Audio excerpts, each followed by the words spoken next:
고전 14장 1절부터 19절 말씀을 본문 삼아서 사랑을 추구하며 방언보다 교회의 덕을 세우는 애언의 유익성이라는 주제를 가지고 같이 은혜 나누는 시간 갖도록 하겠습니다. 이 가장 이제 성령의 은사라 해서 이제 방언을 하는 어떤 교회들이 많이 있습니다. 근데 이제 이 방언도 결국은 교회의 덕을 세우는데 사용해야 되지 않느냐 이렇게 얘기를 합니다. 왜 그러냐면 방언을 하지 말라는 얘기가 아니라 교회 안에서 교회의 예배의 유익성을 얘기하는 겁니다. 예배, 공적 질서에 대해서 얘기를 하는 거죠. 공적 질서. 그리고 방언은 고전 12장에 말하는 것처럼 여러 가지 성령의 은사 중에 하나예요. 하나. 그런데 바울이 이렇게 얘기하는 것은 고린도 교회에서 이 방언을 굉장히 질서 없게 무질서하게 내세워서 예배를 방해하고 분란과 혼란을 초래했기 때문에 이런 말을 하는 것입니다. 그래서 오늘 우리가 이제 방언과 예언을 이렇게 비교하잖아요. 방언보다 예언을 해라. 사랑 가운데 방언보다 예언을 해라. 그러면 방언은 무엇이고 예언은 무엇이냐? 우리가 이걸 한번 살펴보겠습니다. 우리가 계속 예배에 대해서 얘기를 하는 겁니다. 공적 예배에 대해서 11장부터 14장 본장까지 예배에서 우리가 예배의 질서에 대해서 얘기를 하는 거죠. 어떻게 해야 되는가? 우리가 봐왔듯이 11장에서는 수건 문제, 예배 때 수건을 써야 되냐 안 써야 되냐. 그 다음에 성찬 문제. 이런 올바른 성찬이 무엇이냐 이걸 얘기했고, 그 다음에 이제 12장에서는 이제 여러 가지 은사. 그 은사를 얘기하는 것은 곧 은사도 교회의 덕을 세우는 것. 교회의 몸을 그리스도의 몸인 교회를 세우기 위해서 은사를 주었다 이렇게 얘기를 하는 겁니다. 이제 그 중에 가장 좋은 것이 뭐다? 사랑이다. 사랑의 은사가 가장 좋다. 근데 고린도 교회에서는 외적인 드러나는 어떤 가시적인 어떤 이런 은사만을 중요했습니다. 가시적인 은사 중에 가장 많이 내세우는 것이 뭐예요? 방언이죠. 방언입니다. 이제 방언을 얘기를 했는데 이 방언이나 예언이나 이런 부분적인 어떤 은사는 반드시 폐하여지게 돼 있고, 사랑은 언제라는 것이 올 때도 폐하여지지 않고 영원하다. 그래서 이 가장 좋은 은사가 사랑이라고 얘기를 합니다. 이 14장에서도 마찬가지로 사랑을 추구하며 그러잖아요. 사랑이 전제되는 한에서 그러잖아요. 교회 안에서는 사랑이 반드시 전제되어야 한다고 얘기를 합니다. 그리고 방언보다 교회의 덕을 세우는 것은 예언이다 이렇게 얘기하는 겁니다. 그렇다고 해서 우리가 예언이 당신의 미래가 어떠니 이런 얘기를 하는 것은 아니에요. 물론 초대교회에서 이 사도들이 예언하는 것은 복음을 전하는 데 있어 예언을 얘기하는 겁니다. 복음을 전하는 데 있어 미래의 어떤 일, 그리고 여기에서는 계시받아 기록한 그 말씀을 예언이라고 얘기를 합니다. 그래서 이제 특히 이제 방언과 예언에 대해서 오늘 14장에서는 중요한데, 특히 방언보다 뭘 하라고 하느냐면 예언을 하라고 합니다. 그래서 이 방언은 이제 하나님과 개인적인 소통의 수단이라고 얘기합니다. 그리고 자기의 덕을 쌓는다고 그래요. 이 방언이 어떤 성령의 은사인 것은 분명합니다. 그러나 방언은 개인적인 덕을 쌓는 것이기 때문에 영으로 비밀을 말한다고 하죠. 그래서 하나님과 1대1로 왜 그러냐면 자기도 알지 못하고 다른 사람도 알아듣지 못하는 이것을 교회 안에서 하는 것은 덕이 안 된다. 물론 예배에 방해되지 않는 선에서 하는 것은 괜찮다고 본문은 얘기를 합니다. 그리고 교회 공동체를 세우는데 예언이 유익함을 강조하고 그 중에 이제 또 본문에서는 이 방언이 의사소통에 중요하지 않다. 의사소통이 안 된다 얘기를 하는 겁니다. 그래서 본문을 한마디로 얘기를 하면 소통이에요, 소통. 교회 안에 소통을 하는데 방언은 중요하지 않다. 그럼 뭐가 중요해? 예언이 중요하다. 소통을 하는데 이렇게 얘기를 하는 겁니다. 그래서 의사소통의 중요성을 알아듣기 쉬운 말을 사용해서 교회가 하나로 모일 수 있어야 된다. 교회를 세워야 된다. 이렇게 얘기하죠. 그리고 영적인 은사, 곧 방언이나 여러 가지 있죠. 영적인 은사의 목적도 교회의 유익을 위해서 사용해야 된다. 이렇게 얘기를 합니다. 그리고 굳이 방언을 하려면 반드시 소통을 위해서 뭐 해야 된다? 통역을 해야 된다는 거죠. 무질서하게 하지 아니하고 반드시 순서대로 하되 통역을 세워야 된다. 이렇게 얘기하는 겁니다. 방언 통역을 이렇게 하는 사람이 해야 된다. 이렇게 얘기를 하는 겁니다. 그래서 또 본문에서는 뭐라냐면 마음의 열매는 영으로 기도할 때 마음의 이해가 필요하다. 이렇게 얘기를 합니다. 마음의 열매라는 것은 마음으로 깨닫는 것을 얘기합니다. 근데 방언으로 얘기할 때는 마음의 열매를 맺지 못한다. 이런 말이 있는데 방언으로 기도할 때는 자기도 알아듣지 못하기 때문에 자기도 이해하지 못한다는 것을 열매 맺지 못한다. 이렇게 본문은 설명합니다. 그래서 마음의 이해가 필요하다. 그래서 신령한 은사로 예언이나 방언, 통역 등의 은사 중에 어떤 은사가 교회에 가장 유익한가? 방언과 예언 중에 예언이라고 얘기를 하는 겁니다. 오늘 이제 그 내용을 알아보기 위해서 본문 말씀을 한번 같이 읽어보도록 하겠습니다. 14장 1절부터 19절입니다. 본문 내용이 좀 긴데 같이 읽어보겠습니다. 사랑을 추구하며 신령한 것들을 사모하되 특별히 예언을 하려고 하라. 방언을 말하는 자는 사람에게 하지 아니하고 하나님께 하나니 이는 알아듣는 자가 없고 영으로 비밀을 말함이라. 그러나 예언하는 자는 사람에게 말하여 덕을 세우며 권면하며 위로하는 것이요. 또 방언을 말하는 자는 자기의 덕을 세우고 예언하는 자는 교회의 덕을 세우나니 나는 너희가 다 방언 말하기를 원하나 특별히 예언하기를 원하노라. 만일 방언을 말하는 자가 통역하여 교회의 그 덕을 세우지 아니하면 예언하는 자만 못하니라. 그런즉 형제들아 내가 너희에게 나아가서 방언으로 말하고 계시나 지식이나 예언이나 가르치는 것으로 말하지 아니하면 너희에게 유익이 무엇이 유익하리요?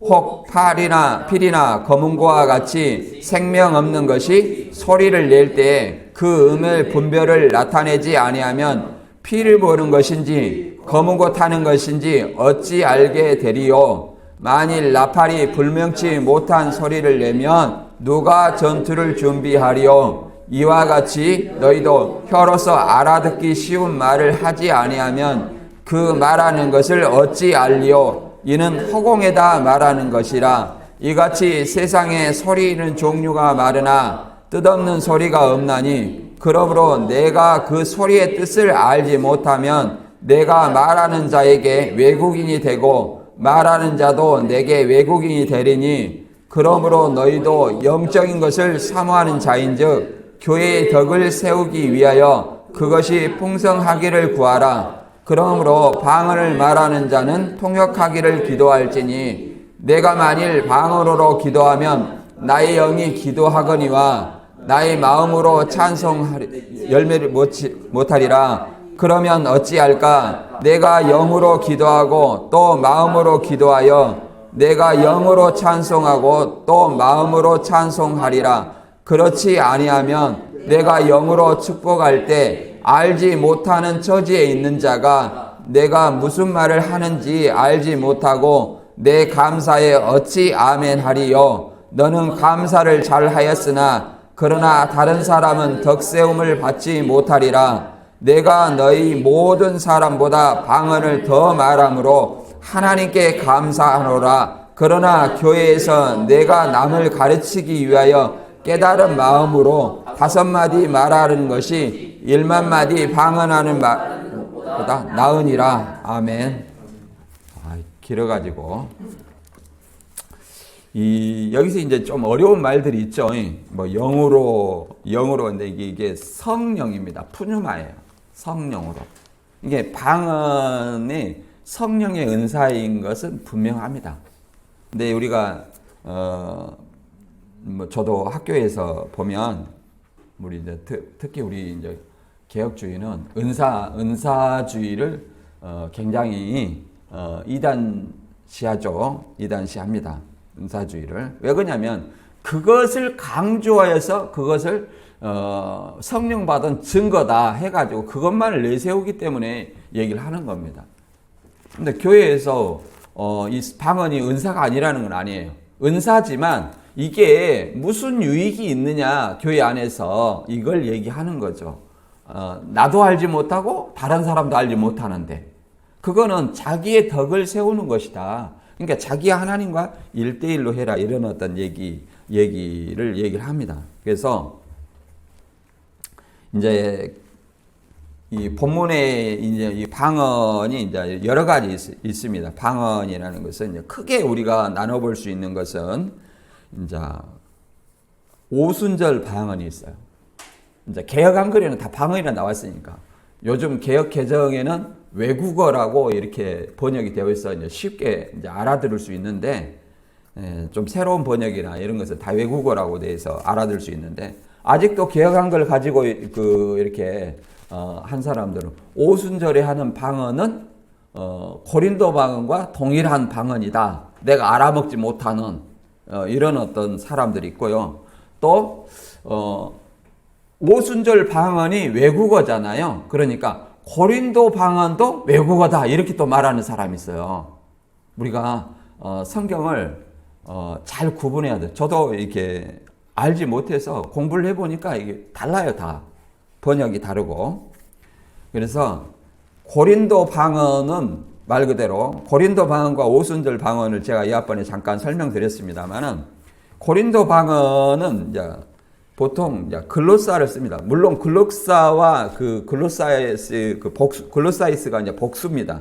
이걸 서로 이렇게 번갈아 가면서 쓰지만 이 고린도 지방에서 하는 어떤 그 방언은 외국어가 아니라 이렇게 됩니다. 입신 상태에서 하는 알 수 없는 말 이렇게 얘기를 합니다. 입신 상태에서 알 수 없는 말. 그리고 영어로는 이제 턴이라고 얘기합니다. 그리고 오순절날 방언은 언어를 나타내는 디알렉토스예요. 그러나 이제 물론 글로사도 방언이라는 소리도 있지만 또 언어라는 말도 있습니다. 현아 언어로도 사용되기도 합니다. 그래서 오순절 방언은 디알렉토스로 이제 개인 은사가 아닌 표적으로 복음을 전파했다는 겁니다.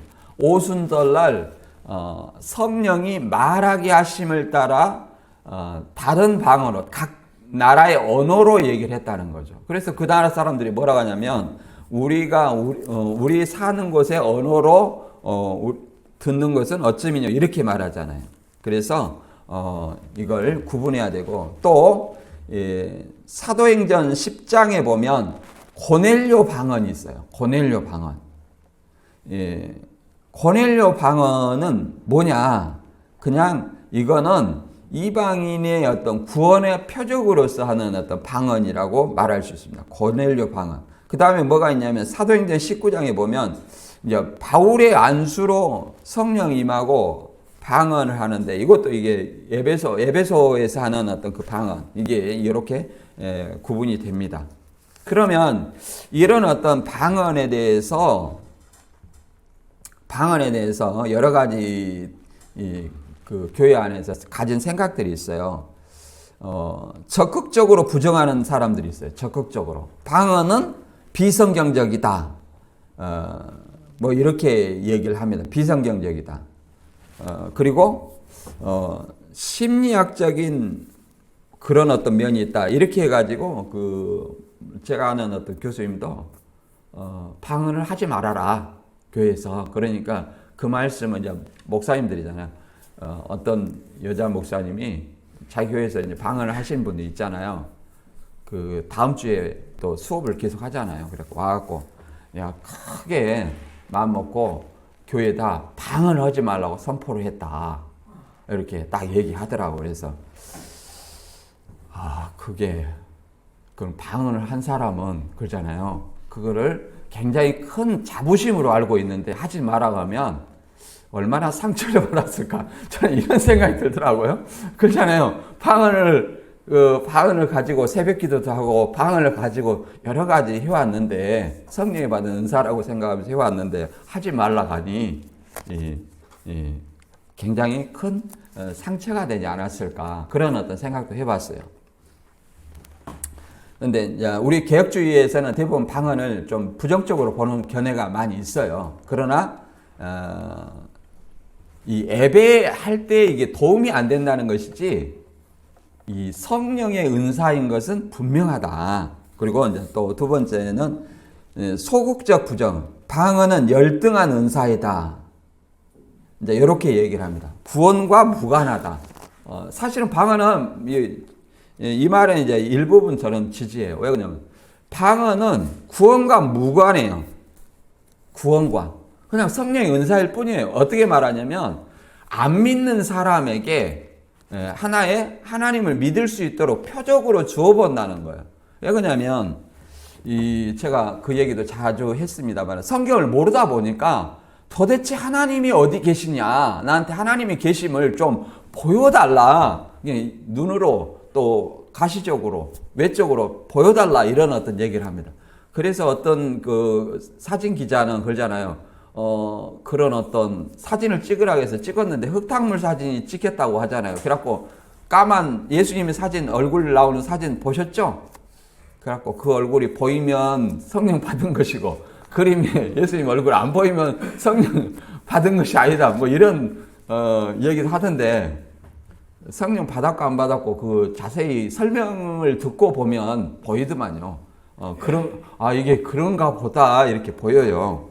그 까만 점으로 된 그 사진 보셨죠? 한 번이라도. 예. 그걸 가지고 저도 테스트 한번 당했습니다. 이게 보이냐, 이게 뭐가 보이냐, 이렇게. 뭐 시커먼 점을 이렇게 찍어놓고 나한테 보여주냐고. 뭐가 보여? 아무것도 안 보이는데, 이렇게. 막 여기가 눈이고, 여기가 코고, 뭐 여기가 입이고, 이렇게 해가지고 테스트 당했는데, 설명 듣고 보면 보여요, 다.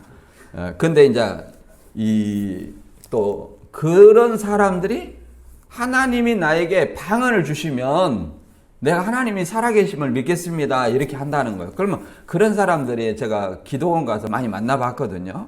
그런 사람들이 경험을 들어보면 기도원에 가서 소나무 뿌리를 하나 뽑을 때까지 간절히 기도하면 방언을 주신다. 그리고 내나 또 그렇게 기도한 사람들이 또 방언을 받기도 해요.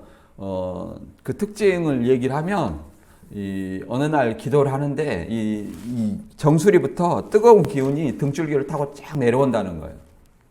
방언을 하는 사람 어떤 그런 기운을 느껴봤습니까? 아무튼 그런다는 거예요. 그래가지고 가장 먼저 하는 것이 입이 터진다는 거예요. 말이 터진다는 거예요. 그냥 말이 터진데 자기도 알 수 없는 말을 막 한다는 거예요.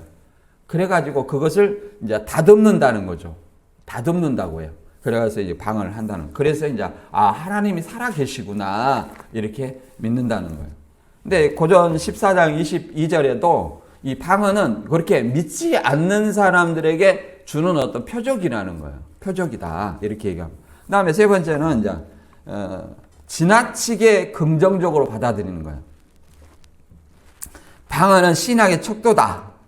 이게 이제 그 방언을 많이 하는 권사님, 이런 분들이 이제 이렇게 많이 합니다. 그래서 성령 받은 증거고, 신앙에 성숙한 사람은 반드시 방언을 해야 된다. 그러니까 어디 교회 가면 전부 다 방언을 하고 있어. 방언을. 그러죠. 제가 아는 분이 그 은사주의 교회 초대를 한번 가서 이제 예배를 한번 봤는데 전부 방언하니까 뭐 정신이 사납고 뭐 깨구락지 우는 소리 같아가지고 도저히 적응이 안 돼가지고 나왔다, 이렇게 얘기를 하더라고요. 그런 것처럼 이렇게 얘기합니다. 그리고 구원의 표다, 이렇게 얘기를 하는데, 구원의 표라고는 보지 않습니다. 그리고 이제 적극적으로 인정하는 태도도 있어요. 신앙의 척도는 아니라 신앙 성장에 도움이 된다. 이렇게.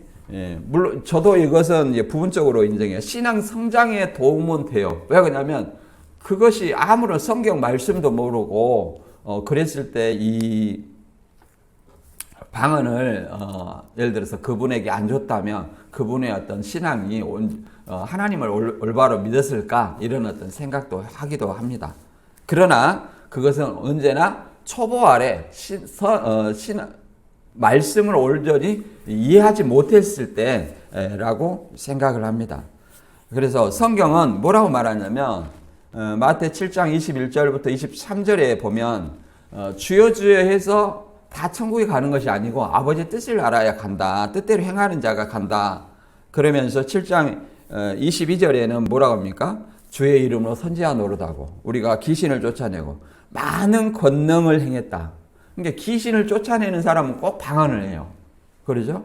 근데 이런 어떤 많은 능력을 행했다. 이렇게 말하는데 예수님은 그날에 내가 너희를 도무지 알지 못하니 불법을 행하는 자들은 내게 떠나가라. 이게 방언, 능력, 귀신 쫓는 이거보다는 아버지의 뜻이 먼저다는 거죠. 본문에서도 방언보다 뭐예요? 애언이라는 거죠. 애언. 교회의 유익이 되는 애언이라고 얘기를 하는 겁니다. 그리고 이제 은사주의에서 많이 얘기하는 것이 뭐냐면은 마가복음 16장 17절과 18절에 보면 뭐라고 되어 있어요? 믿는 사람들의 표적이 있어요. 5가지 표적. 귀신을 쫓으며 새방언을 말하며 뱀을 만지고 독을 마시고 병든 자에게 손을 얹는다. 이런 어떤 사람한테 가면 병원이 필요 없어. 아픕니까? 약 먹지 마시고 그분한테 가면 돼요. 그 사람은 귀신도 쫓고 뭐요? 새방언을 하니까 여기서 이제 새방언을 뭐라고 하냐면 고린도 방언, 알아듣지 못하는 방언이라고 생각하는 거예요. 그러나 여기도 나와 있지만 이 다른 번역본에 보면 새로운 말입니다. 새로운 말. 여기서 새로운 말, 새로운 방언은 뭐냐면 오순절에 임한 그 방언을 얘기하는 겁니다. 지금까지 들어보지 못한 복음을 얘기하는 거예요. 복음. 다른 나라 언어로 얘기하는 외국어를 얘기하는 거예요. 새로운 말. 그리고 이제 뱀을 만지거나 독을 그잖아요. 사도 바울도 독사를 맞았지만 안 죽였잖아요. 볼타섬에서 바울이 이제 로마로 압송되어 갈 때 볼타섬에서 바울이 독사에 물렸으나 어떻게 했어요? 그냥 불에 털어버려서 다 죽을 걸로 생각했지만 안 죽었잖아요. 사도행전 28장에 나와 있죠. 그 다음에 독을 마셔도 뭐 해를 받지 않는다. 사도 요한이 이 황제 숭배를 거부해서 밤모습으로 유배되기 전에 독약을 마셨으나 먹였으나 안 죽었다는 거죠. 독약 전승하고 가마솥 전승이 있는데 그런 것처럼. 그리고 병든 사람에게 손을 얹은 즉 나으리라. 이것은 사도들이 많이 행했던 거죠. 일반적으로 예수님도 행했고 근데 이런 어떤 사도들이 행했던 것을 그대로 행한 사람이 오늘날 몇이나 되겠냐 이 말이죠. 대부분 어떤 걸 얘기하냐면 귀신, 방언, 그 다음에 그 병든 사람에게 손을 얹는 거, 낫는 거, 요걸 흉내냅니다. 그러나 이것은 오늘날의 우리 개혁주의는 부인을 합니다. 왜 그러냐면 이걸 다 할 수가 없어요. 그래서 이 교회에 도움이 되는 덕을 세우는 데 있어서 방언보다 예언이다. 여기서 이제 고전 12장 28절에도 이렇게 말합니다. 교회 여러 은사 중에 가장 은사를 세우는 것은 교회를 세우기 위해서인데 교회에 필요한 것은 뭐냐? 하나님이 교회 중에 몇을 세우셨으니 첫째는 사도요, 둘째는 선지자요, 셋째는 교사요, 그 다음은 능력 행하는 자요, 그 다음은 병 고치는 은사와 서로 돕는 것과 다스리는 것과 각종 방언을 말하는 것이라. 자, 이런 어떤 모든 은사가 결국은 뭘 세우기 위해서? 교회를 바로 세우기 위해서. 교회는 뭡니까? 성도들이에요. 성도들이 뭐예요? 교회입니다. 그러면 교회의 성도들에게 도움이 되는 은사를 사용해야 돼요. 은사도 받은 은사를 교회에 도움이 되는, 성도들에게 도움이 되는 도움이 되게 은사를 사용해야 된다는 걸 말하고 있습니다. 그러나 우리는 이제 사도행전에서도 조금 전에 말했듯이 사도행전은 2장 8절과 11절에 보면 분명하게 개역 한글에서도 우리 각 사람의 난곳 방언으로 듣게 되는 것이 어찌미냐. 15개 나라에서 온 디아스포라 유대인들이 자기 나라 언어로 들었다는 거예요. 자기 나라 언어로. 방언이라는 건 알아듣지 못하는 언어잖아요. 알아듣지 못하는.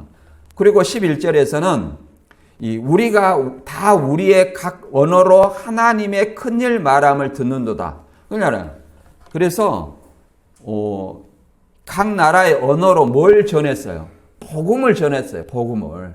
외국어라는 것을 외국어로 뭘 전했어요? 복음을 전했다는 사실을 알 수 있습니다. 그래서 사도행전 방언이 고린도 방언과 동일한 방언이라고 생각하면 이게 잘못된 것이다.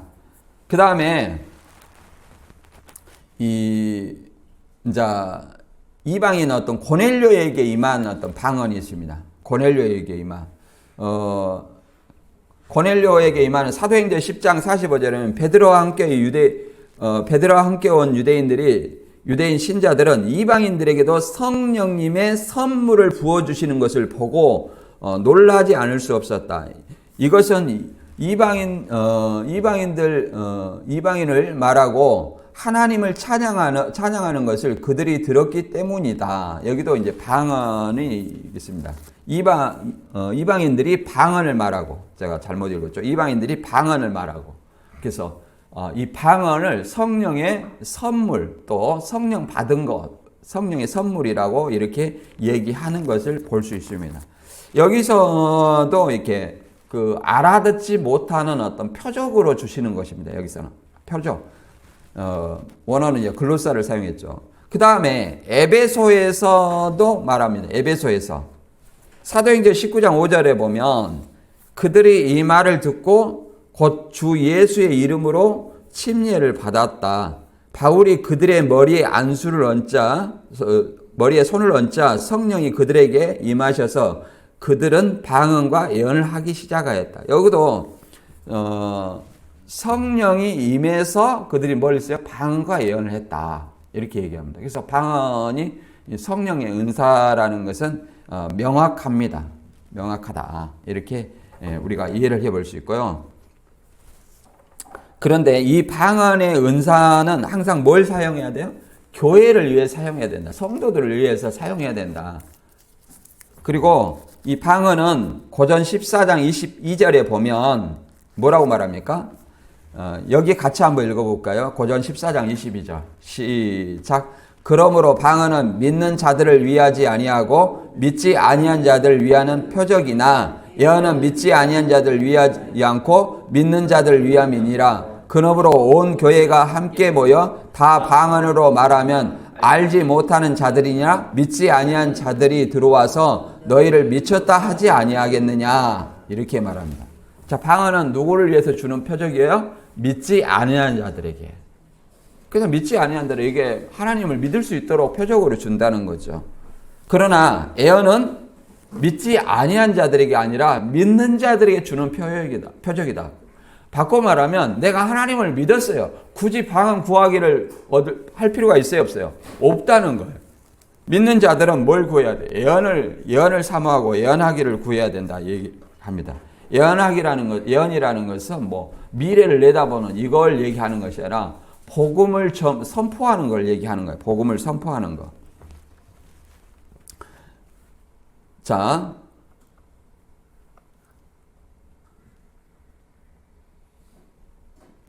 그 다음에 교회의 덕 세움을 있어서 가르침이 없는 방언의 무익성에 대해서는 여러 가지 얘기를 합니다.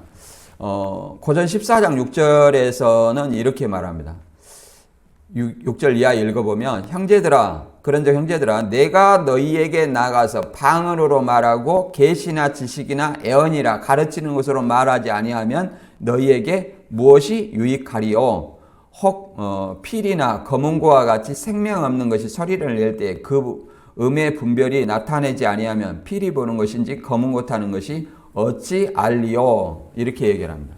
그래서 바울은 어떤 방언을 다른 사람보다 더 많이 하고 더 잘한다고 얘기를 합니다. 그렇기 때문에 이 말을 하는 거예요. 내가 너희에게 나아가서 방언으로 말하고, 방언으로 말하면 무슨 유익이 있다는 거예요? 유익이 없다는 거죠. 방언만 말하고 계시나 지식이나 예언이나 가르치는 것으로 말하지 아니하면 유익이 있다는 거예요? 없다는 거예요? 없다. 그러니까 바울은 성도들이 유익한 것은 예언이고, 예언은 뭐야? 계시나 지식이나 예언이나 가르치는 것을 얘기하는 거예요. 이게 성도들에게 유익한 것이라고 얘기하는 겁니다. 그래서 그걸 얘기하죠. 피리와 검은고의 음의 차이를 분별하지 못하면, 그잖아. 듣는 사람이 이것이 필인지 검은고인지 어떻게 알 수 있겠느냐? 그것은 의미가 없다는 얘기죠. 어떤 교회에서 말을 하면 그것을 반드시 듣는 사람에게 덕을 끼쳐야 되고 알아들어야 된다는 거죠. 8절에 만일 나팔이 분명하지 못한 소리를 내면 누가 전투를 준비하리요? 이와 같이 너희도 혀로서 알아듣기 쉬운 말을 아니하면 그 말하는 것을 어찌 알리요? 이는 허공에다 말하는 것이라. 이같이 세상에 소리의 종류가 많으나 뜻없는 소리가 없나니 그러므로 내가 그 소리의 뜻을 알지 못하면 내가 말하는 자에게 외국인이 되고 말하는 자에게 내게 외국인이 되리니 이렇게 얘기를 합니다. 여기서 외국인이라는 것은 이제 바르바로스로 이제 야만이라는 뜻으로 이제 개역 한글에는 써져 있어요. 외국인, 타인과 다른 사람으로 느낀 것이죠. 알아듣지 못하는 외국인처럼 여긴다는 그런 또 야만인 그런 뜻입니다. 이 말은 무슨 말이에요? 고전 14장 8절 9절 하니까 신천지에서 나팔 배우던 생각이 나네요. 나팔은 사람이다. 이거 배우던 생각이 나네. 습관이라는 것이 무섭습니다. 그런 어떤 뜻이 아니에요. 나팔이 사람이라는 뜻이 아니라 이것은 비유잖아요. 만일 나팔이 분명치 못한 소리를 내면 누가 전투를 내비해요? 그런데 전투를 준비하는데 뭐야? 나팔로 그러잖아요. 전투 어떤 구호를 내는 거죠. 치침 나팔, 기상 나팔, 전투 나팔 이렇게 이걸 구분을 해야 된다는 거죠. 구분을 하는 것처럼 이와 같이 그러잖아요. 비유예요. 그냥 말 그대로 혀로서 그 입의 말을 알아듣기 쉬운 말을 아니하면 누가 알아들을 수 있겠느냐? 허공에다 말하는 것이다. 교회 안에서는 알아들을 수 있는 말을 해야 된다는 이런 얘기를 하는 겁니다. 이것을 갖다가 이사야 58장 1절 가지고 그냥 나팔이다. 이사야가 나팔이고 나팔 소리는 증거고 나팔 부는 자는 천사고 지금 생각해보면 소설 같다. 메시지에 집중을 해야 되지 혀가 나팔이고 이게 이런 얘기가 하는 건 아닙니다.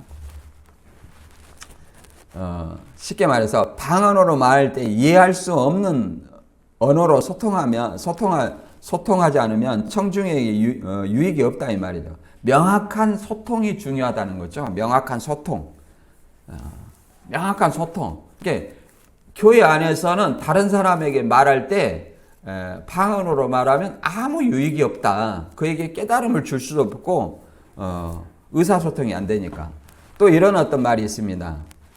이사야 28장 11절에 그러므로 더듬는 입술과 다른 방언으로 그가 이 백성에게 말씀하시리라. 이런 말이 있습니다. 이 말씀을 인용해가지고 고전 14장 21절에 얘기하고 있어요. 율법에 기록된 바 주께서 이르시되 내가 다른 방언을 말하는 자와 다른 입술로 이 백성이 말할지라도 그들이 여전히 듣지 아니하려 하였으니 이렇게 말합니다. 이사야를 율법으로 얘기를 합니다. 율법은 우리가 보면 모세오경을 율법이라고 생각하잖아요. 그런데 더 나아가서 구약 성경을 율법이라고도 얘기를 합니다. 여기서 말하는 이사야 8장 11절의 다른 방언은 외국어예요. 어디에 얘기하냐면 이스라엘 유대인이 선지자의 말을 듣지 않았기 때문에 그잖아.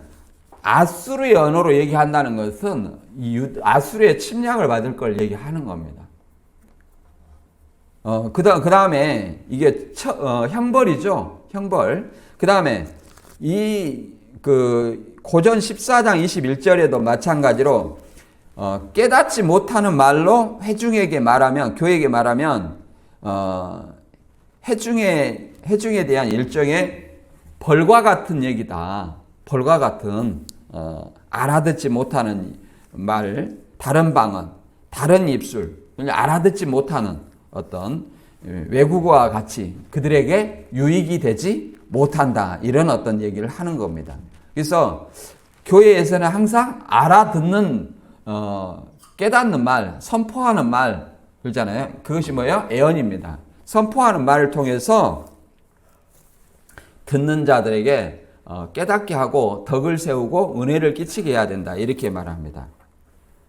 그 다음에 12절부터는 방언의 제한성과 올바른 사용 원리에 대해서 얘기를 하는 겁니다. 방언을 일정한 제한을 해야 된다는 거죠. 제한을. 이걸 12절부터 읽어보면, 그러므로 너희도 영적인 것을 사모하는 자인즉 교회의 덕을 세우기 위하여 그것을 풍성하기를 구하라. 그러므로 방언을 말하는 자는 통역하기를 기도할지니 내가 만일 방언으로 기도하면 나의 영이 기도하거니와 나의 마음은 열매를 맺지 못하리라. 그러면 어떻게 할까? 내가 영으로 기도하고 또 마음으로 기도하며 내가 영으로 찬송하고 또 마음으로 찬송하리라. 그렇지 아니하면 내가 영으로 축복할 때 알지 못하는 처지에 있는 자가 내가 무슨 말 하는지 알지 못하고 내 감사에 어찌 아멘하리요. 너는 감사를 잘하였으나 그러나 다른 사람은 덕세움을 받지 못하리라. 여기 이제 본문의 말은 조금 어려운 말이에요. 여러분 들어도 어렵죠? 예. 이제 이렇게 다른 성경을 보면 잘 이해가 될 수 있으나 여기 현대어 성경에 보면 14절부터 읽어보면 이렇게 되어 있어요.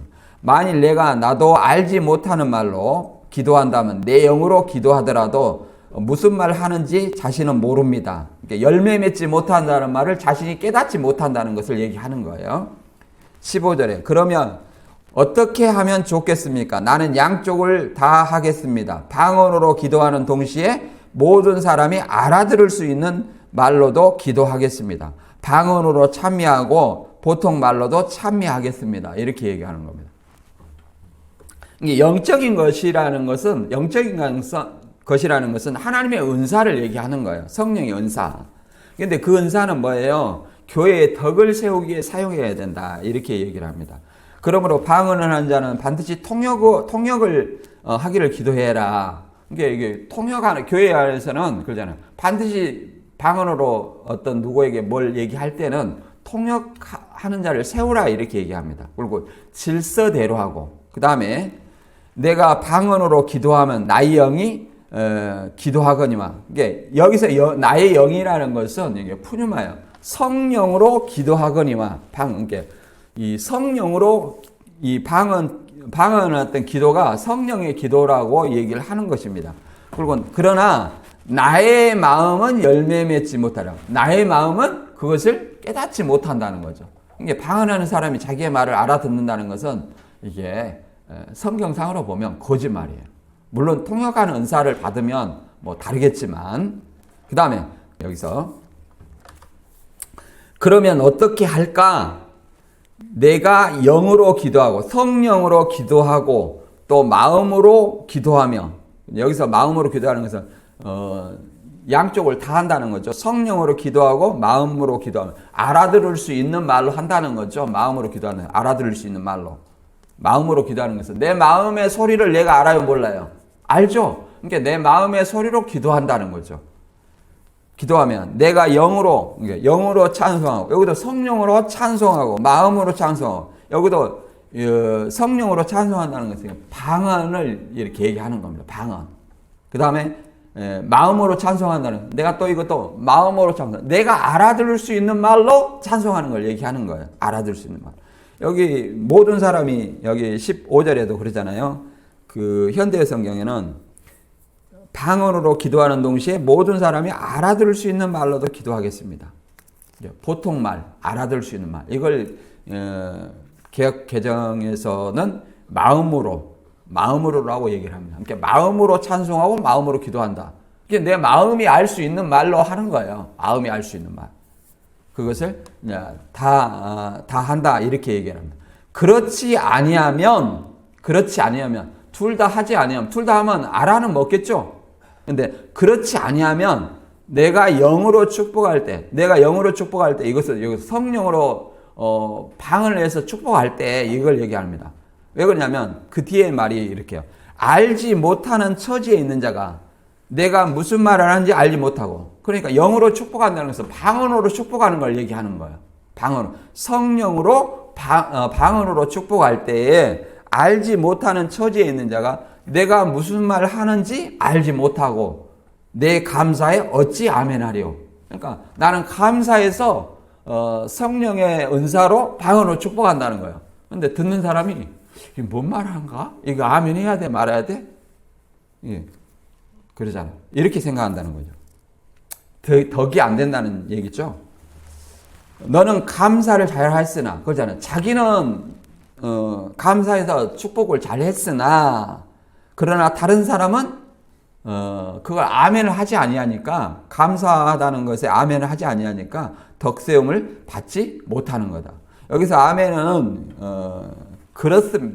설교하는 말씀에 그 다른 사람의 말에 동의합니다. 그렇습니다라는 어떤 뜻을 얘기하는 겁니다. 고린도후서 1장 20절에는 그렇게 나와 있죠. 하나님의 약속은 얼마든지 그리스도 안에서 예가 되니 그런즉 그로 말미암아 우리가 아멘하여 하나님께 영광을 돌리게 되느니라. 예라는 말이 아멘입니다. 예. 아멘으로 하나님께 영광을 돌린다는 거죠. 그래서 이렇게 교회의 덕을 그러잖아요. 우리가 고전 10장에도 이미 배웠듯이 모든 것이 가하나 유익한 것이 아니고 모든 것이 가하나 덕을 세우는 것이 아니다. 그래서 교회의 덕과 유익을 세우는 데 우리가 노력해야 된다. 이렇게 얘기를 합니다. 그 다음에 방언에 대한 예언의 상대적 유익성을 고전 14장 18절과 19절에 얘기를 합니다. 내가 너희 모든 사람보다 방언을 더 말함으로 하나님께 감사하노라. 그러나 교회에서 내가 남을 가르치기 위하여 깨달은 마음으로 5마디 말을 하는 것이 1만마디 방언하는 것보다 나으니라. 이렇게 얘기합니다. 내가 너희 모든 사람보다 방언을 더 말함으로 하나님께 감사하노라. 그러니까 사도 바울은 이 고린도 교인들보다 방언을 더 그러잖아요. 잘 할 수 있고 많은 말을 할 수 있었다. 방언을 받았다는 얘기죠. 방언을 할 수 있으나 그러나 여기서 이제 사도 바울이 말하는 고전 14장에 말하는 외국어가 아니라 고린도 방언을 얘기하는 거예요. 그런 방언. 이 고린도 교인들보다 더 방언을 잘 할 수 있다. 그런 얘기예요. 그러나 방언을 말할 수 있음에도 불구하고 교회에서 내가 남을 가르치기에 깨달은 마음으로 5마디 말하는 것보다 5마디 말하는 것이 1만마디 방언하는 것보다 나으니라. 바울이 그잖아. 방언으로 말할 수 있어요. 그러나 그것이 교회에게 아무 유익이 안 되기 때문에 1만마디 방언을 말할 수도 있다 이 말이에요. 그러나 깨달은 마음으로 말하는 것이 예언을 하는 것이 더 교회에 유익하기 때문에 이렇게 깨달은 마음으로 계시나 지식, 예언이나 이렇게 가르침 이것을 얘기한다고 바울은 얘기를 합니다. 그래서 방언이 성령의 은사가 아니라는 것은 아닙니다. 그러나 방언을 하지 말라 얘기하는 것이 아니라 하나님과 1대1로 하는 것이기 때문에 교회 안에서 어떻게 해야 될 것인가 이걸 얘기하는 거예요. 교회 안에서. 교회 예배에 방해가 되는 어떤 방언은 하지 않는 것이 좋다. 만약에 예배가 방해되지 않는 선에서 혼자 막 이렇게 방언을 한다. 그럼 누가 뭐라 하겠어요. 근데 이런 것도 있었죠. 다 통성 기도를 해. 그러면 통성 기도를 하면 다른 사람이 자기 기도에 힘쓰지 옆 사람 말에 신경 쓰지 않잖아요. 그랬을 때는 나는 방언해도 괜찮다고 생각해요. 그게 무슨 다른 사람에게 그 해가 되겠습니까? 물론 유익도 안 되지만 해도 안 된다는 거예요. 그래서 공적 예배에 방해되지 않는 안에서 이걸 해도 상관이 없다. 왜 그러냐면 고전 14장 38절에 이렇게 말합니다. 이것을 깨닫지 못하는 사람의 말은 인정할 수 없습니다. 이렇게 설명해도 이 방언과 예언의 차이를 이해하지 못하고 하는 말은 인정할 수 없다. 개역 한글에는 다른 말로 얘기하죠. 그러므로 형제 여러분, 하나님의 말씀을 받아 전하는 은혜를 간절히 구하십시오. 그리고 이상한 언어를 말하는 것도 굳이 막지는 마십시오. 이상한 언어는 방언입니다. 그 공동 번역으로 제가 이렇게 한번 해봤어요. 경동 번역. 그래서 개역 개정에는 뭐라고 나와 있냐면 제가 한번 38절을 찾아서 보면 이렇게 돼 있어요. 만일 누구든지 알지 못하면 그는 알지 못한 자니라. 이렇게 얘기를 해도 깨닫지 못한다면 그는 여전히 뭐예요? 초보 아래에 있는 거예요. 초보 아래. 그렇기 때문에 그 사람에게 그런즉 형제들아 예언하기를 사모하고 방언 말하기를 금하지 말라. 그 사람에게 금하면 어떻게 되겠어요? 금하면 큰 상처가 되겠죠. 그래서 금하지 말되 다만 뭐라고 하냐면 이 모든 것을 품위 있게 하고 질서 있게 해라. 예배의 질서에 따라서 그러잖아요. 질서에 따라서 예배 방해되지 않는 선에서 놔두라는 거죠. 금하지 말라. 놔두라는 거. 이렇게 얘기를 하는 겁니다. 네. 그래서 방언이 전혀 안 된다 이것도 아니고 그러잖아요. 그 학교에 우리 특히 이제 합동층 은사주의를 이렇게 굉장히 안 좋게 생각하기 때문에 이단시하기 때문에 이 방언은 극단적으로 싫어하는 분들이 많이 있어요. 방언은 하면 안 된다 이렇게 얘기하는 사람이 많이 있어요. 저도 많이 들었어요. 그러나 우리가 성경을 통해서 잘 생각해 보면 이 공적 예배 14장까지는 공적 예배에 관한 얘기거든요. 방언은 그러잖아요. 하지 말라는 것이 아니라 자기의 덕을 세우는 거니까 성령으로 하나님의 비밀을 말하는 것이라고 했잖아요. 그러니까 자기의 덕을 세우기 위해서는 다른 사람에게 해가 되지 않는 한에서는 해도 무방하다. 이렇게 우리가 생각해 볼 수 있습니다. 무슨 말이 이해된가요? 예. 정리하고 마치겠습니다. 바울은 이렇게 방언과 예언의 중요성에 대해서 차이에 대해서 설명을 합니다. 그래서 그 중에 항상 사랑의 전제를 하는 거예요. 사랑이 전제되고 신령한 것, 여러 은사를 사모하되 이 은사들은 뭐예요? 방언, 예언, 여러 가지 지식, 믿음 이런 거 다 은사예요. 섬기는 거 다 은사란 거예요. 사랑도 은사고. 근데 가장 큰 은사가 사랑이라고 하죠. 특히 이제 그 중에 예언을 하라고 말하면 예언은 하나님의 말씀을 선포하는 것이 예언입니다. 하나님의 말씀을 선포하고 다시 다른 사람에게 깨닫게 하는 어떤 복음을 선포하는 것이 예언이라고 말할 수 있어요. 방언은 하나님과 개인적인 어떤 소통의 수단이고 자기의 덕을 세우는 것이다. 그렇지만 교회 공동체에서는 공동체를 세우는데 예언이 더 유익하기 때문에 예언을 하라고 합니다. 그래서 본문에서는 사랑이 가장 중요하고 방언은 개인의 덕을 세우고 예언은 교회의 덕을 세우고 그 다음에 의사소통, 곧 소통하는 말을 해야 된다. 교회 안에서는. 그렇죠? 소통하는 말, 곧 알아듣기 쉬운 말을 사용해야 되고 사용해서 교회가 하나로 뭉칠 수 있어야 된다. 이렇게 얘기합니다.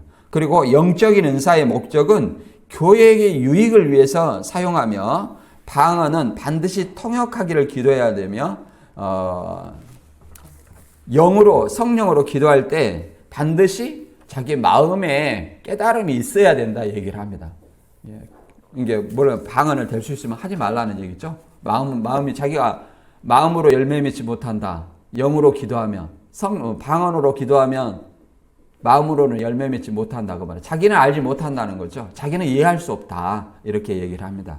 그래서 우리 이 모든 은사는 교회의 덕을 세우기 위함으로 저와 여러분이 다 서로에게 덕을 끼치는 또 주님의 복음을 선포하는 저와 여러분이 되시길 주님의 이름으로 축원합니다. 오늘 말씀이 좀 어려우면 다시 한번 여러분들이 곰곰이 생각을 하고 또 성경을 참고하고 이해 안 되는 말은 다시 한번 반복해서 또 들어보시고 또 현대인의 성경이나 이런 다른 성경을 통해서 이해를 구했으면 좋을 것 같습니다. 핵심은 뭐냐? 교회의 덕을 세우는 것이다. 이렇게 이해를 하시면 좋을 것 같아요.